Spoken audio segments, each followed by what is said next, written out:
Vakar grįžus iš po darbų, iš tikrųjų gan ilgai nėjo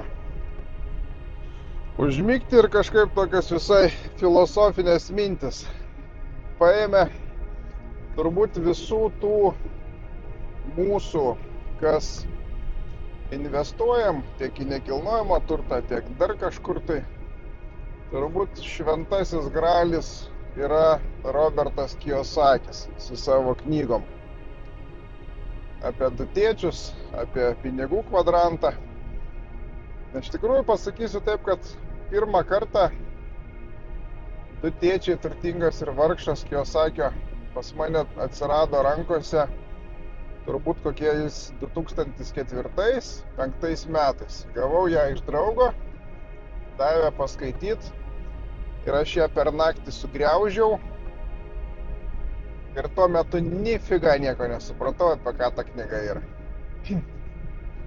Praėjo dar kokių 10 metų, ta knyga vėl pas mane pakliuvo, paskaičiau, jau tada užtruko ilgiau.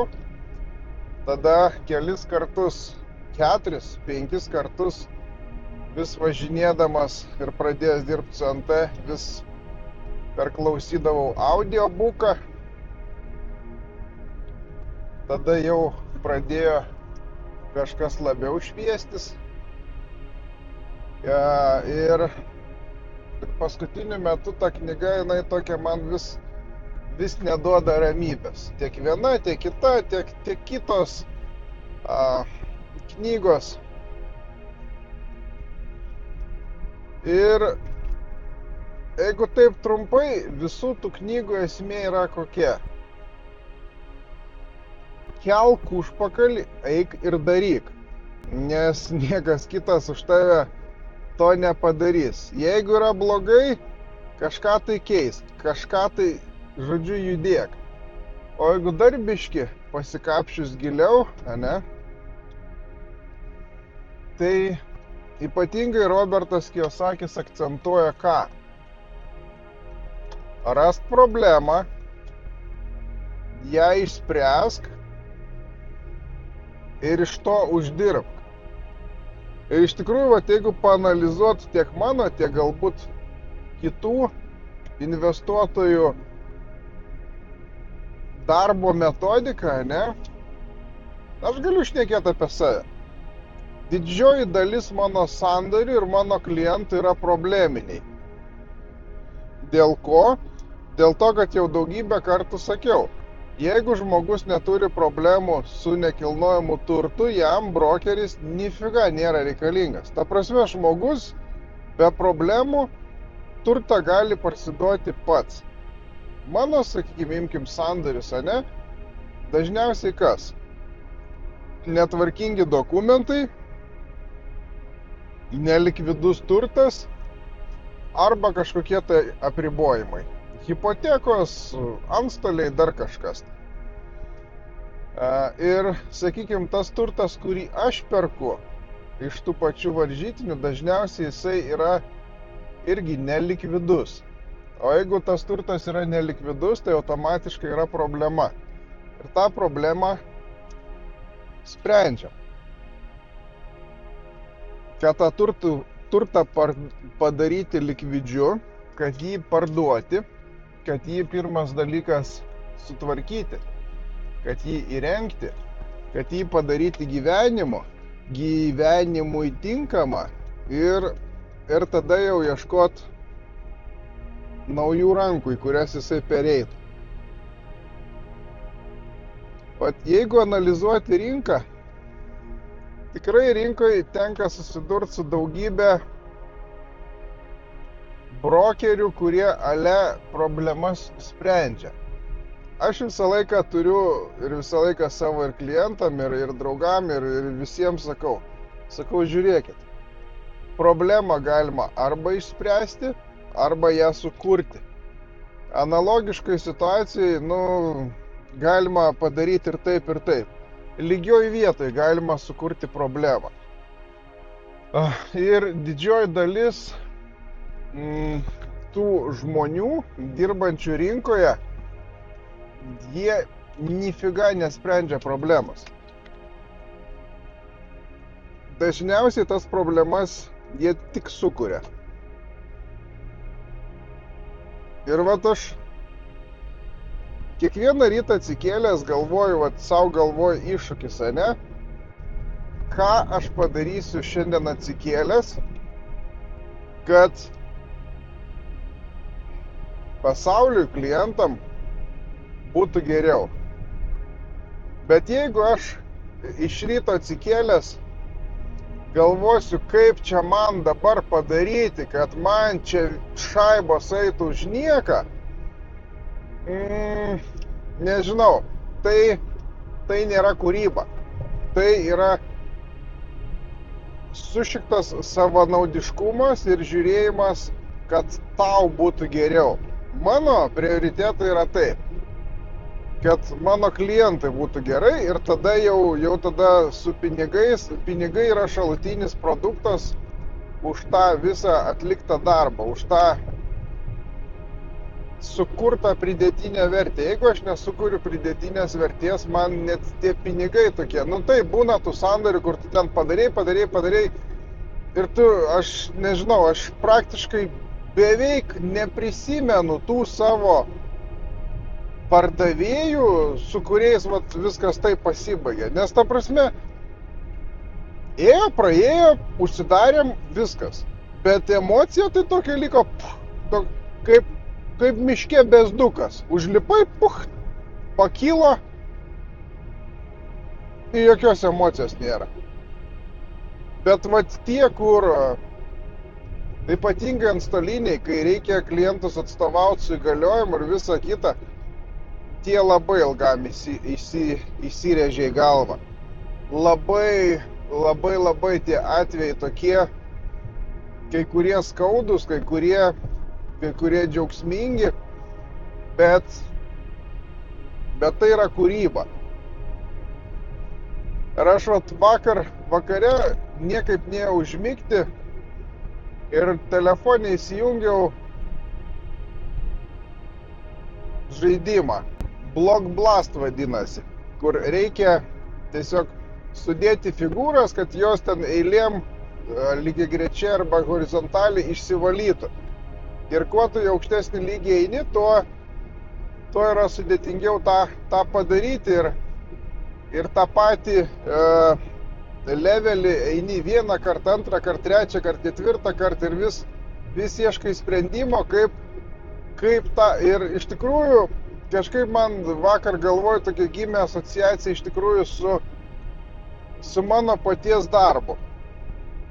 Imkim, tarkim, nuo tų pačių 16 metų labai daug pasikeitė tų tvarkų, tiek bankuose, tiek įstatymuose, tiek dar ten kažkur tai žmonių pačioj mąstysenoj.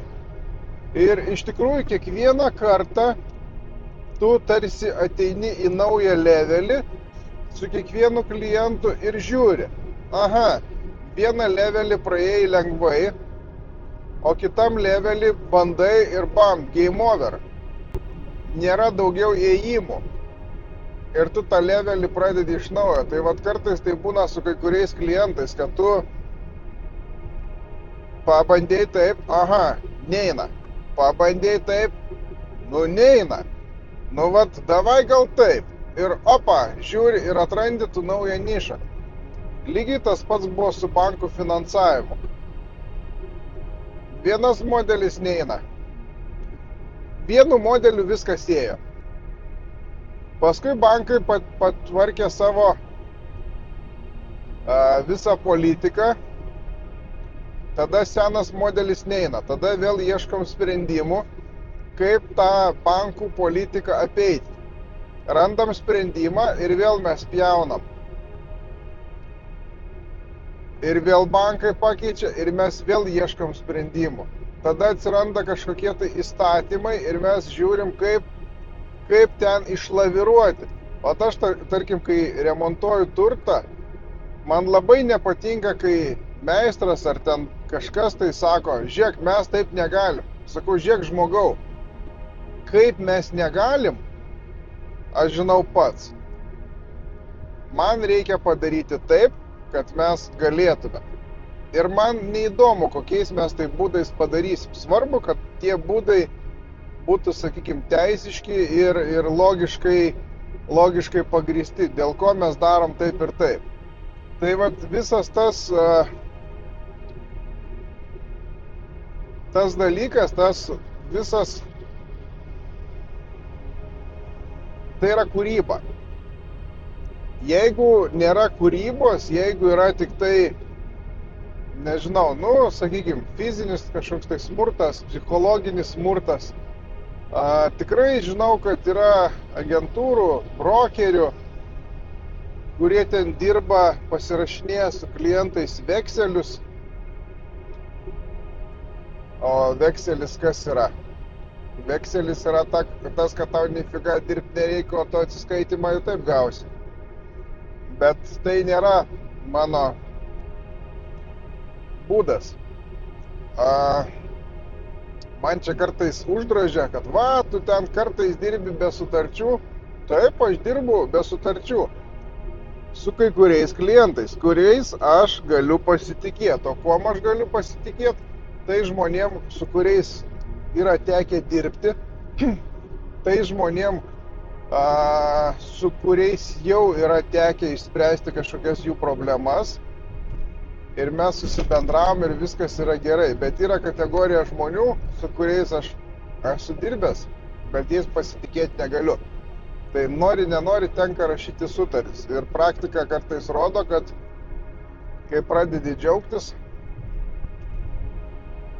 bet tie žmonės, kuriais tu pasitikėjai, paima ir liaudiškai tariant įpučia ragą.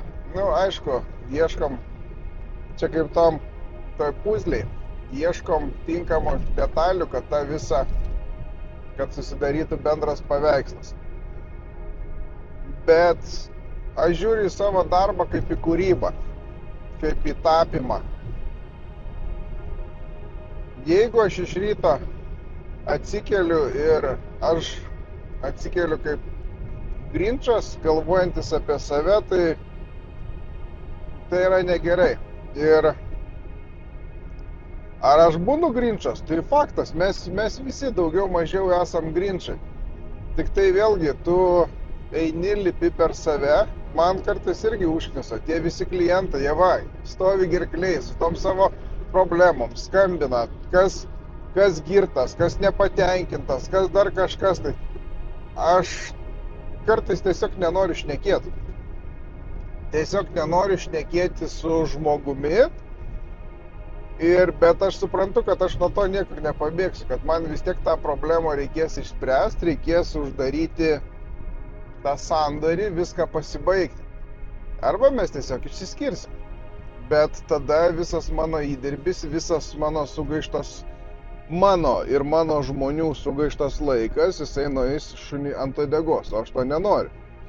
Taip, aš suprantu, kad man pirmoji vieta yra, sakykime, klientų problemų išsprendimas ir kartais jų neina išspręsti.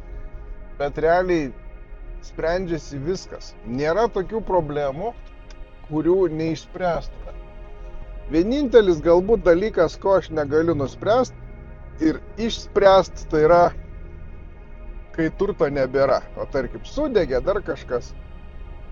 Buvo namas ant valstybinės žemės, jisai sudegė, ir ką, ir viskas. Ir jau čia, bet tai čia yra force majoras. Tokių situacijų taip, kartais pasitaiko, kartais piktybiškai yra žmonių kategorija tų parazitų, kurie parazituodami kitų sąskaitą uždirba pinigus. Nežinau, aš savęs tokiu neskaitau. Nors taip yra žmonių, kurie mano, kad aš ten svolačius, toks anoks, bet didžioji dalis tie, kur ypatingai TikTok'e ir Facebook'e rašo komentarus, tai jie tiesiog mato tą paviršutinį vaizdą, galutinį rezultatą. Įkėliau video, aš gavau butą už dyką. Visi, svolačius, aferistas ir vagis. Bet niekas nemato, kiek man reikėjo dirbti prie to sandorio, kiek ten dar buvo palikta galų, kiek ten reikėjo dar ko padaryti, kad tą problemą išspręsti. Tai tavo pinigų kiekis turbūt priklauso nuo to, kiek tu išsprendi problemų. Ar tu esi parazitas ir žiūri tik į savo kišenę, ar tu stengiasi išspręsti kitų problemas. Žinau, yra kategorija žmonių, kurie sako, o, tu ten važinėjai su šūdina mašina, tavo šūdinas turtas, ojojoj. O matot, aš nesu materialistas. O chebra, parodykit, kiek jūs turit to šūdino turto, kad jūs važinėjat gražiom mašinom, esat gražiai apsirengę, tai apie jūs ką pasako? Tiesiog tuštybė. Pasižiūrėkite žmonės, kurie tikrai turi pinigų, kurie turi jachtas, turi milijardus. Juos minioje neatskirsit nuo kitų žmonių. Netgi juos galbūt lengviau būtų atskirti, kad jie turi pinigų, nes jie negyvena to pompastiško gyvenimo. Aš kiek uždirbu, tiek man užtenka. Kiek turiu, tiek man yra gerai. Galbūt šiandien sąskaitoje turiu 20 eurų. Galbūt turiu 10 tūkstančių ar daugiau. Mane tas visiškai nejaudina. Man numeris 1 yra išspręsti problemą. Kai aš išspręsiu problemą, tai mano gyvenime, mano užrašuose atsiras dar vienas ček. Vadinasi, aš pastačiau dar vieną laiptelį ir to laipteliu užlipau aukščiau. O pasikoliot, parašyti durną komentarą, proto nereikia.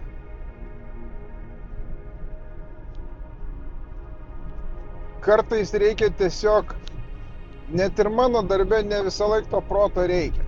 Nežinau, apskritai man tas žodis protas, jisai yra nelabai suprantamas, nelabai Kas yra protas? Aš tai sakyčiau, kad protas yra tavo kažkokia patirtis, nes tu esi kaip tuščias lovikas.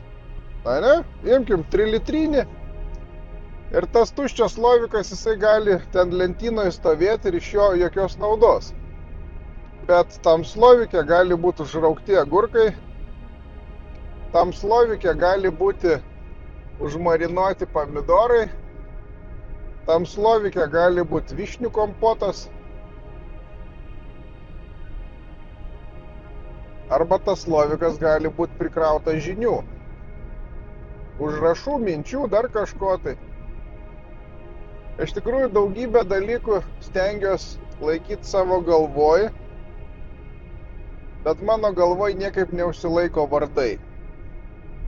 Turiu tokią problemą, kur aš atsiminsiu žmogaus veidą, bet aš neatsiminsiu jo vardą.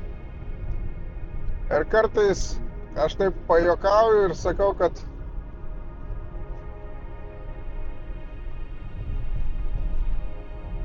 aš atsiminčiau tavo vardą, tu turi tą užsitarnauti, bet, aišku, čia tokia pikta šutkė, bet nesvarbu. Esmė yra tokia, kad jeigu aš noriu atsiminti, aš atsiminsiu, jeigu aš nenoriu atsiminti, aš neatsiminsiu, man 100 metų. Ir aš dėl to savęs nei griaužiu, nei ką. O jeigu reikės, man yra nebaisu žmogaus paklausti, ko jūs vardu.